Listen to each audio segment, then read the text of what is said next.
నమస్తే అండి. శ్రీ గురుభ్యో నమః. మహాగణాధిపతయ నమః. శ్రీమాత్రే నమః. ఈరోజు మనము ద్వాదశ రాశుల వాళ్ళకి డిసెంబర్ 2025 రాశి ఫలాలు ఎలా ఉండబోతున్నాయో తెలుసుకునే ప్రయత్నం చేద్దాము. కానీ దానికంటే ముందు డిసెంబర్‌లో గ్రహ గోచారం ఎలా ఉంది? ఏ గ్రహం ఎప్పుడు ట్రాన్సిట్ అవుతుంది? ఏ రాశిలోకి ట్రాన్సిట్ అవుతుంది అనే ఒక ఇన్ఫర్మేషన్ గ్యాదర్ చేసుకుందామండి. మొదటగా మనము రవి గ్రహం గనక చూసుకున్నట్లయితే రవి డిసెంబర్ 1 తారీఖు నుంచి 15 తారీఖు వరకు కూడా వృశ్చిక రాశిలో సంచారం జరగడము. దాని తర్వాత నెలాఖరి వరకు అంటే 31 తారీఖు వరకు కూడా మనకి ధనుసు రాశిలో సంచారం జరగడం అనేది కనిపిస్తుంది.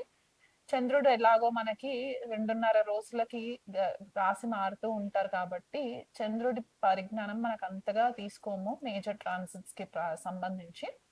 సో కుజుడు కనుక చూసుకున్నట్లయితే డిసెంబర్ 7 తారీఖున ధనుసు రాశిలోకి సంచారము. దానికంటే ముందు మొదటి 6 రోజులు కూడా వృశ్చిక రాశిలో సంచారము. రవి కుజుల యొక్క కలయిక మొదటి 6 రోజుల వరకు కూడా ఉంటుంది వృశ్చిక రాశిలో. తర్వాత డిసెంబర్ 7 తారీఖు నుంచి డిసెంబర్ 31 వరకు కూడా కుజుడు ధనుసు రాశిలో సంచారం జరగడం అనేది కనిపిస్తుంది. గురుగ్రహం చూసుకున్నట్లయితే వక్రిగతిలో ఉండి ఫస్ట్ 5 డేస్ అంటే 1 తారీఖు నుంచి 5 తారీఖు వరకు కూడా గురువు మనకి కర్కాటక రాశిలో సంచారం జరిగి వక్రిగతిలో మనకి మిథున రాశిలోకి ఎంటర్ అవ్వడం అనేది కనిపిస్తుంది అనమాట. అండ్ మనము చాలా ఎపిసోడ్స్ లో ఇది వరకు కూడా చెప్పుకున్నాము గురువు మనకి ఈ సంవత్సరం అతిచారి లో ఉంటారు ట్రాన్సిట్ లో అని, అంటే ఫాస్ట్ మూవ్మెంట్ ఉంటుంది. సో మిథున రాశిలో సంచారం జరుగుతుంది అనమాట 5 తారీఖు నుంచి నెలాఖరి వరకు కూడా. శనిని చూసుకున్నట్లయితే మీనరాశిలో సంచారము పూర్వభాద్ర నక్షత్రంలో నుంచి సంచారం జరుగుతుంది. రాహు చూసుకున్నట్లయితే గనక కుంభరాశిలో శతభిష నక్షత్రంలో సంచారము, కేతు పూర్వ ఫాల్గుని నక్షత్రంలో సింహరాశిలో సంచారం జరగడము. అండ్ బుధుడి కనుక చూసుకున్నట్లయితే మొదటి 16 రోజులు కూడా మనకి వృశ్చిక రాశిలో సంచారము, తర్వాత ధనుసు రాశిలోకి సంచారం అనేది కనిపిస్తుంది. అండ్ శుక్రుడు గనక చూసుకున్నట్లయితే మొదటి 20 రోజులు కూడా మనకి వృశ్చిక రాశిలో సంచారము, దాని తర్వాత ధనుసు రాశిలోకి సంచారం జరుగుతుంది. సో ఇలాంటి గ్రహగతులని మనం గనక పరిశీలించినట్లయితే ఎక్కువ మనకి ధనుసు రాశి వృశ్చిక రాశి యాక్టివేషన్ అనేది కనిపిస్తుంది. అండ్ మనకి శుక్రుడు ఆ మనకి వృశ్చిక రాశిలో సంచారం, తులా రాశి నుంచి వృశ్చిక రాశిలో, తర్వాత వృశ్చిక రాశి నుంచి ధనుసు రాశిలోకి, ఇక్కడ కూడా మనకి జలతత్వమైన వృశ్చిక రాశి యాక్టివేషన్ లో ఉండడము. అండ్ మనకి శని కూడా మీన రాశిలో సంచారము జలతత్వ రాశి అవ్వడము. అండ్ రాహు వచ్చేసరికి శతభిష నక్షత్రము జలతత్వ నక్షత్రంలో, అంటే శతభిష మనకి వరుణుడు రూల్ చేస్తారు కాబట్టి ఇక్కడ మనకి వరుణుడు వర్షాలకి కారణం అని కూడా మనం చెప్తూ ఉంటాం. అంటే ఆయన వర్షాలకి దేవుడు, లేకపోతే మనకి సముద్రాలకి దేవుడు అని కూడా మనం చెప్తూ ఉంటాం కాబట్టి రాహు అక్కడ సంచారం జరగడము. అండ్ రవి కూడా మనకి మొదట 15 రోజులు వృశ్చిక రాశిలో సంచారము, తర్వాత మనకి ధనుసు రాశిలో సంచారము. సో ఇలాంటి ట్రాన్సిట్ ని మనము చూసుకున్నట్లు అయితే గనక మనకి గ్లోబల్ లెవెల్ గా చూసుకుంటే మనకి వాటర్ కి సంబంధించి, అంటే జలానికి సంబంధించి కొద్దిగా మనకి ఇష్యూస్ రావడం, అంటే సైక్లోన్స్ రావడము, టైఫూన్స్ రావడము, లేకపోతే వాటర్ కి సంబంధించి యాక్సిడెంట్స్ జరగడం, అంటే కొంతమంది బీచెస్ కి వెళ్ళడము, అక్కడ ఇష్యూస్ రావడము, లేకపోతే యాక్సిడెంట్ జరగడము, వీళ్ళు కొద్దిగా నెగ్లిజెన్సీ తోటి ఉన్నప్పుడు కొద్దిగా యాక్సిడెంట్స్ జరగడము వాటర్ కి సంబంధించి ఇవి ఎక్కువ కనిపిస్తూ ఉన్నాయి. కాబట్టి వీళ్ళనంత మట్టుకు ద్వాదశ రాశులు అందరూ కూడా ఇదొక కామన్ పాయింట్ గుర్తు పెట్టుకోండి. ఎక్కడన్నా నదీ స్థానాలకు వెళ్ళినా, సముద్ర స్థానాలకు వెళ్ళినా కొద్దిగా అలర్ట్ గా ఉండే ప్రయత్నం చేసుకోండి. మనకి ఈ ట్రాన్సిట్స్ వల్ల చలి తీవ్రత కూడా ఎక్కువ జరిగే ఛాన్సెస్ కనిపిస్తుంది. మనకి తెలుగు రాష్ట్రాలలో చలి కూడా ఎక్కువ ఉంటుంది. కోల్డ్ ఫ్రంట్ అనేది అయితే చెప్తూ ఉంటామో, ఈ మొదట 15-16 రోజులు కూడా కోల్డ్ ఫ్రంట్ అనేది ఎక్కువ ఉండి ఉష్ణం చాలా చలి ఎక్కువ అయ్యే ఛాన్సెస్ కనిపిస్తూ ఉన్నాయి. సో అది కూడా ఒకటి మైండ్ లో పెట్టుకోండి. ఎవరైనా సముద్ర తీరంలో ఉన్న వాళ్ళు ఇతర వేరే దేశాలలో ఉంటే గనక ఈ జలాశయాలకి వెళ్ళినప్పుడు కొద్దిగా కేర్ఫుల్ గా ఉండండి. ఎలాంటి వాటర్ స్పోర్ట్స్‌కి చేసుకున్నా కూడా కొంచెం కేర్‌ఫుల్‌గా ఉండి ప్రికాషన్స్ తీసుకోండి. అండ్ ఎమోషన్స్ పైన డెసిషన్స్ తీసుకోకండి. ద్వాదశ రాశుల వాళ్ళకందరికీ కూడా ఇది ఒక కామన్ పాయింట్ అన్నమాట. ఎటువంటి డెసిషన్స్ లైఫ్‌కి సంబంధించి మేజర్ ఈవెంట్స్‌కి సంబంధించి డెసిషన్స్ మీరేవైతే తీసుకుంటారో అవి ఎమోషన్స్ మీద తీసుకున్నట్లయితే గనక మీకు చాలా మట్టుకు నష్టపోయే ఛాన్సెస్ కనిపిస్తున్నాయి కాబట్టి కొద్దిగా లాజికల్‌గా, ప్రాక్టికల్‌గా ఆలోచించి మీరు డెసిషన్స్ తీసుకునే ప్రయత్నం చేసుకోండి. అండ్ ఇండివిడ్యువల్‌గా ఏ రాశి వాళ్ళకి ఎలాంటి రిజల్ట్స్ ఉండబోతున్నాయి అనేది నేను మీకు వివరిస్తాను. కర్కాటక రాశి వాళ్ళకి లేదా కర్కాటక లగ్నం వాళ్ళకి గనక డిసెంబర్ నెల చూసుకున్నట్లయితే మొదటి వారం రోజులు కూడా మీకు ఫేవరబుల్ గానే ఉంటుంది.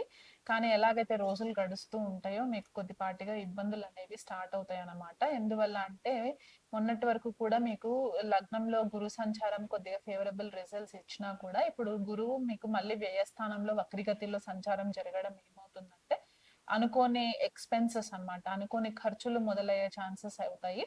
ఆ ఖర్చులు కూడా ఏంటంటే ఏదైనా పుణ్య కార్యాలు చేయడానికి, లేకపోతే శుభ కార్యాలు చేయడానికి ఆ డబ్బు ఖర్చయ్యే ఛాన్సెస్ కనిపిస్తున్నాయి.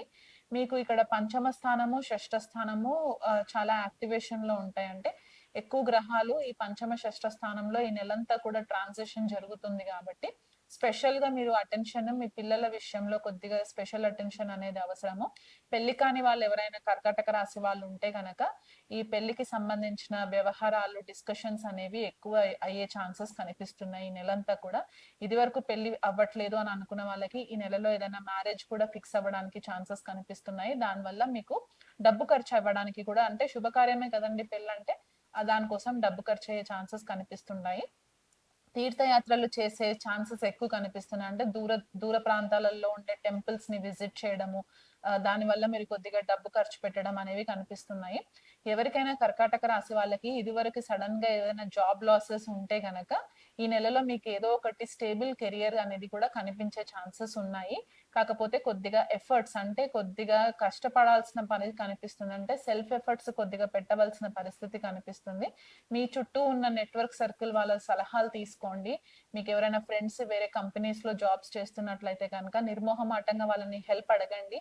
వాళ్ళు మీకు మంచి గైడెన్స్ ఇస్తారు. మీరు సెల్ఫ్ గా రీసెర్చ్ చేసే కెరియర్స్ లో ఉంటే గనక రాహు స్వనక్షత్రంలో సంచారము మీకు ఈ రీసెర్చ్ చేసుకోవడానికి ఇంకా చాలా మంచి రిజల్ట్స్ మీకు కనిపించే పరిస్థితి కనిపిస్తుంది. కాకపోతే ఫైనాన్షియల్ గా కొద్దిగా ఖర్చులు ఎక్కువ అవ్వడం తోటి మీకు ఈ ద్వితీయంలో ఉన్న కేతు సంచారము కొద్దిగా డబ్బుల విషయంలో రెస్ట్రిక్షన్స్ క్రియేట్ చేసే పరిస్థితి కనిపిస్తుంది కాబట్టి ఆ విషయంలో కొద్దిగా కేర్ఫుల్ గా ఉండండి.